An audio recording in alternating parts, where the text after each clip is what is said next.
A really warm welcome again.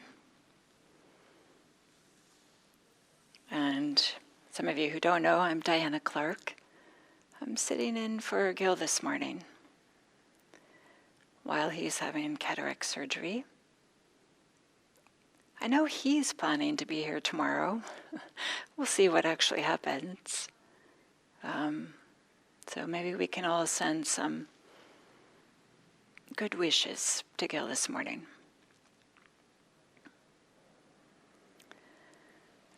So I wanted to talk a little bit about cultivating compassion. As I said at the very beginning of the guided meditation, for me, it feels like such a remarkable thing that we don't have to be satisfied with our factory setting, so to speak, with the way that our heart opens or has room for or meets difficulties. But instead we can cultivate, we can practice, we can develop compassion. It's a remarkable thing. I think sometimes we underestimate the transformation that is possible with some practice.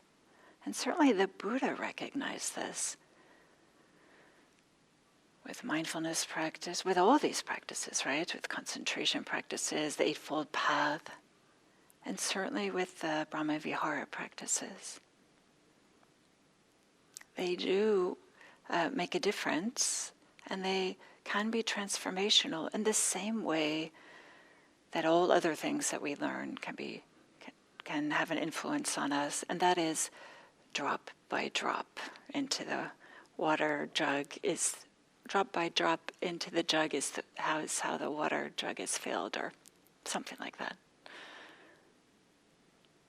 So each moment in which we spend time cultivating has an effect, even though we might not see it at that time, and certainly during meditation, just because we're creating the conditions in which compassion, or indeed loving kindness, any Brahmavihara, might arise, doesn't mean that it is going to arise.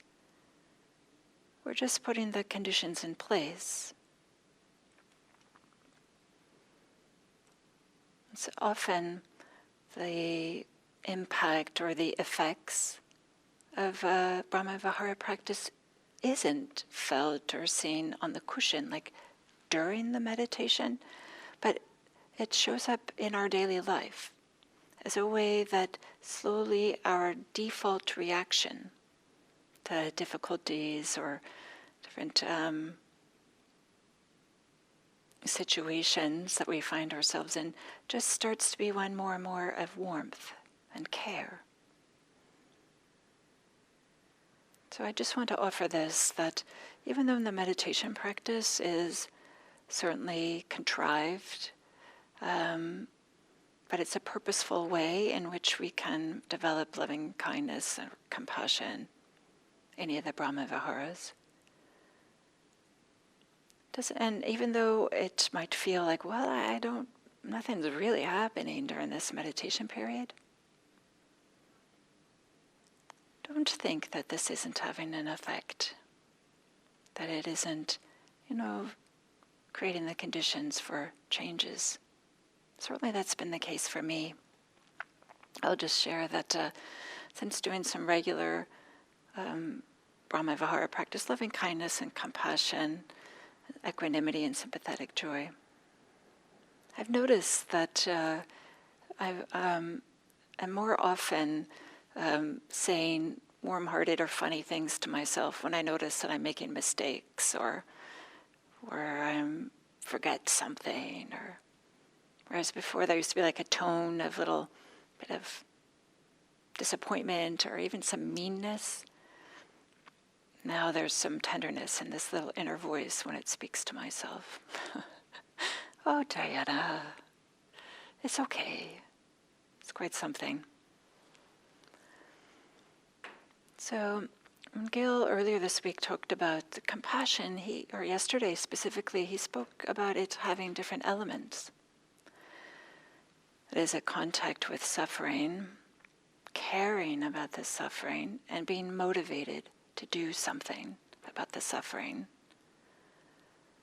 So these different elements all come together, and different strengths, different, of course at different times there's different emphases, but I appreciate something very much that Jill Shepherd, a really great Dharma teacher, has said, that she said that compassion is the love child of metta and dukkha. That is, compassion is what arises, what is born out of when this warm-heartedness meets difficulties, or someone else having difficulties, or ourselves having difficulties. So I like this idea of karuna, compassion, being the love child of metta and dukkha. So I wanted to read just a short little excerpt from the suttas that talks about the expressing compassion, and one way that the Buddha described it showing up in the world. And this is just an excerpt, and the Buddha says, there are some who have given up, and then there's this long list of maybe things that aren't so helpful. So this long list includes covetousness, ill will, irritability, hostility, offensiveness, contempt, jealousy, stinginess, deviousness, deceit, unhelpful desires, and wrong view. This really long list. So there are some who have given these up, and the Buddha continues, and when they have given these up, they are practicing the way that is proper for someone who is a practitioner, who is a follower of his. And then he goes on and he says, and when they see themselves cleansed or abandoned these unskillful qualities, these unwholesome qualities, gladness springs up.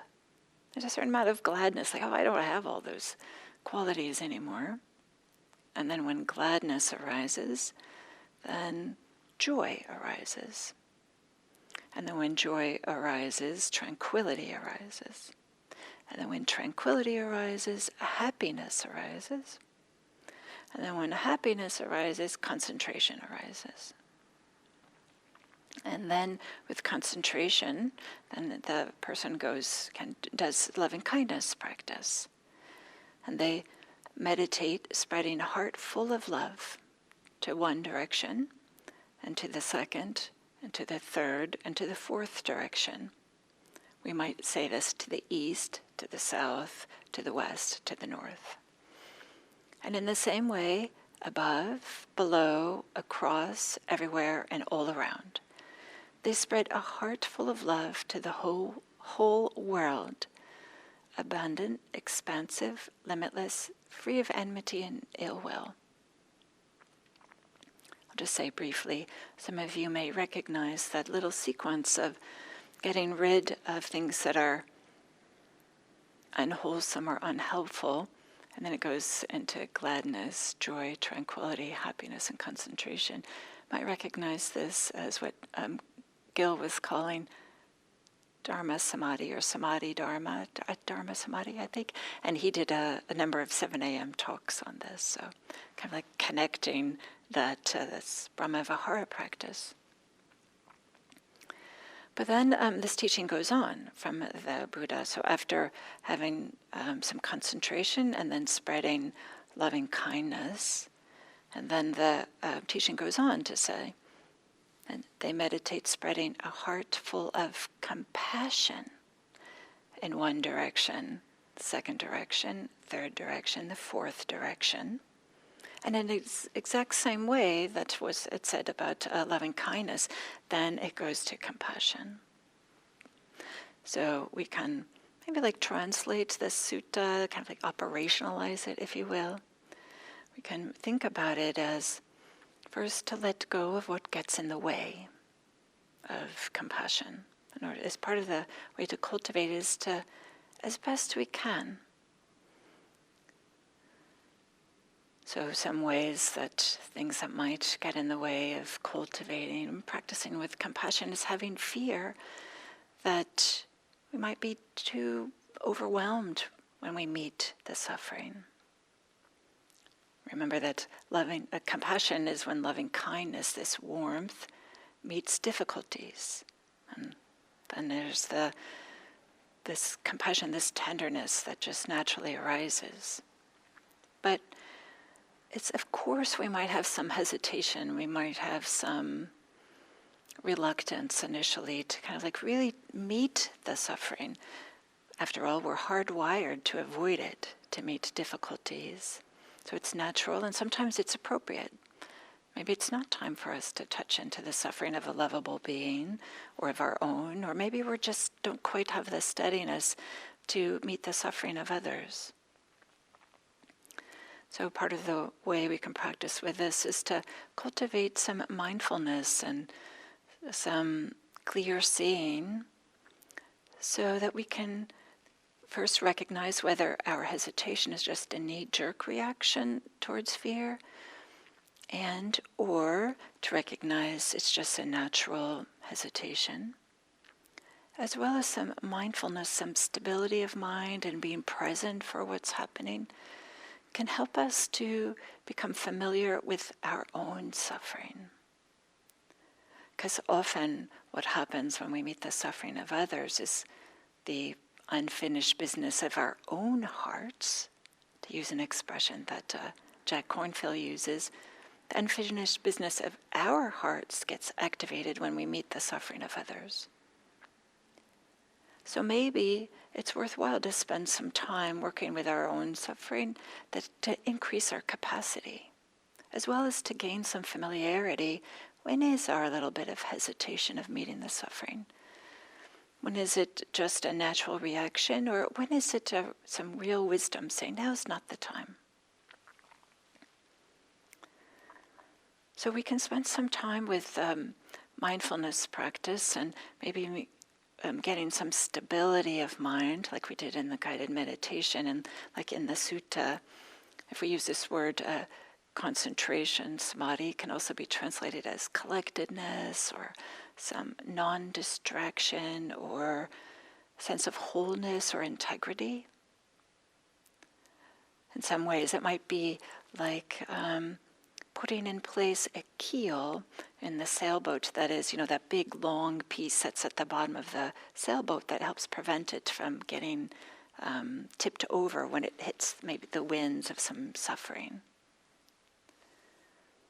This is one way how we can begin our practice and to work with some of the difficulties we might have.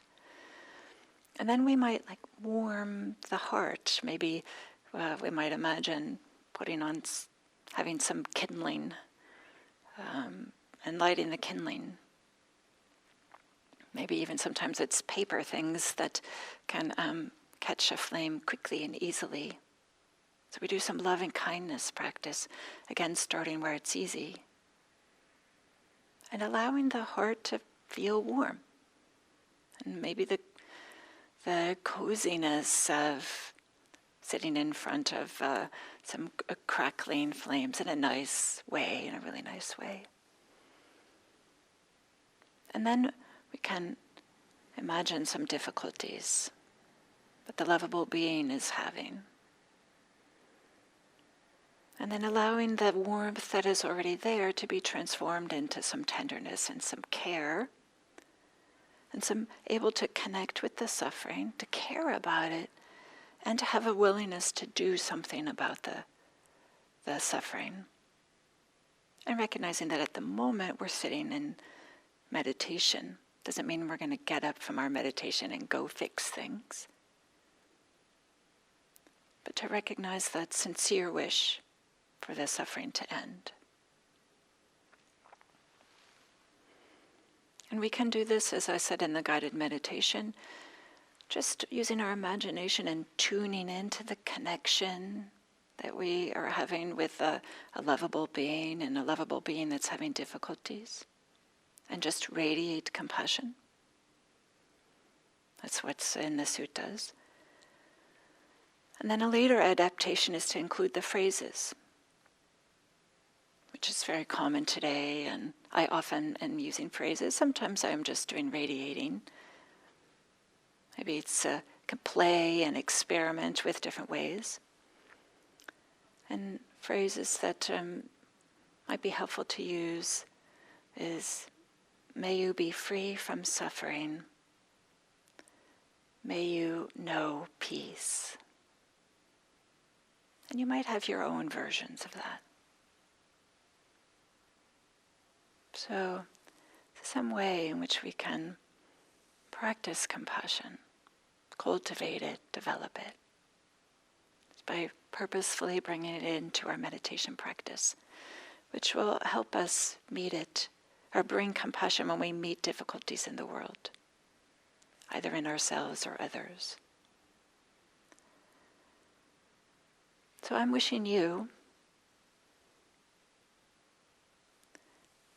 freedom from suffering, freedom from difficulties.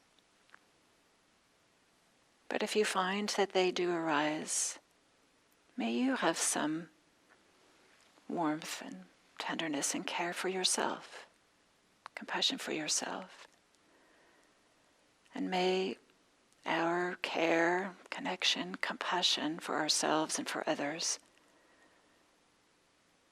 may that benefit all beings everywhere. Thank you.